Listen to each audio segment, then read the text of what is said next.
À La Havane, un groupe de cyclistes sillonne la ville tous les mois. Et pas uniquement pour promouvoir les transports durables. Notre observateur Yasser Gonzalez est à l'origine du projet La Havane à bicyclette. Il veut redonner une image positive du vélo à Cuba, car ce moyen de locomotion ne rappelle pas forcément de bons souvenirs aux Cubains.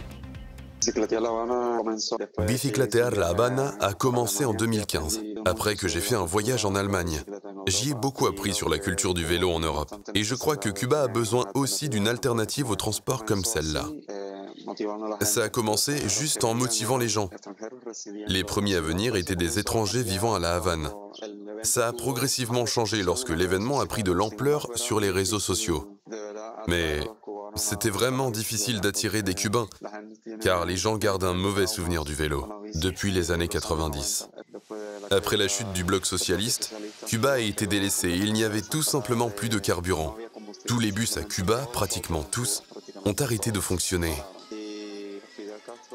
Alors, Fidel Castro a eu la grande idée d'importer les vélos chinois.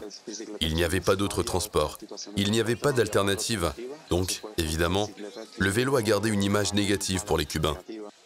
Puis, à la fin des années 90 et au début des années 2000, l'utilisation du vélo a commencé à diminuer, à mesure que le pays commençait à se redresser économiquement.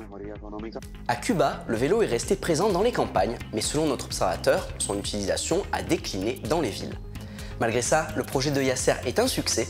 Lancé en 2015, il réunit jusqu'à 130 participants lors de chaque sortie, en majorité des Cubains.